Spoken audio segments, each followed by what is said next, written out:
Kobenan Kwasi Adjoumani, porte-parole du Rassemblement des Oufouettistes pour la démocratie et la paix, entend donner la réplique au Parti des peuples africains Côte d'Ivoire PPACI, qui juge insuffisante la grâce présidentielle accordée à l'ex-président. L'on s'attendait à une réaction de soulagement du côté du Parti des peuples africains Côte d'Ivoire, suite à la décision du président Alassane Ouattara d'accorder la grâce présidentielle à l'ancien président ivoirien, Laurent Gbagbo, ainsi que le reversement de ses arriérés de rente viagère. Insatisfaction face à la presse. Mardi 9 août 2022, Justin Koné-Katinan, porte-parole du parti de Laurent Gbagbo, a dénoncé une décision qui ne correspond pas aux attentes légitimes de son mentor et de ses compatriotes. La grâce présidentielle accordée au président Laurent Gbagbo ne correspond pas aux attentes légitimes de nos compatriotes, a déclaré le porte-parole du PPACI. Lire aussi après le discours du président Alassane Ouattara, Laurent Gbagbo convoque d'urgence son état-major précisant que le parti aurait préféré une loi d'amnistie en lieu et place de la grâce présidentielle qui n'efface la condamnation de Laurent Gbagbo à 20 ans de prison dans l'affaire dite du casse de la Banque commerciale des États d'Afrique de l'Ouest.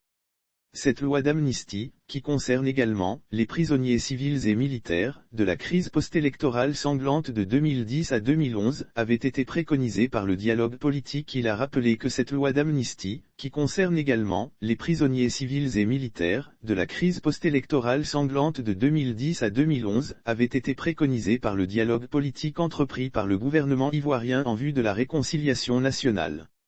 Le RHDP prépare la riposte des propos sans doute mal appréciés du côté du parti présidentiel qui annonce une réplique dans les prochaines heures. C'est Kobenan Kwasi Adjoumani, ministre d'État et porte-parole du RHDP qui a fait l'annonce, mercredi 10 août 2022, lors d'un point de presse au siège provisoire du parti du président Alassane Ouattara.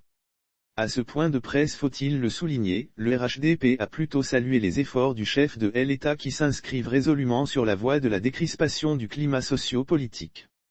Lire aussi affaire 49 militaires au Mali, la secrétaire générale adjointe de l'ONU débarque à Abidjan et rencontre Ouattara. Pour rappel, c'est le samedi 6 août dernier, veille de la célébration du 62e anniversaire de l'indépendance de la Côte d'Ivoire, que le président Alassane Ouattara a annoncé ses mesures en faveur de son prédécesseur et de certains hauts gradés de l'armée ivoirien, détenus depuis la fin de la tragique crise militaro-politique de 2010 à 2011.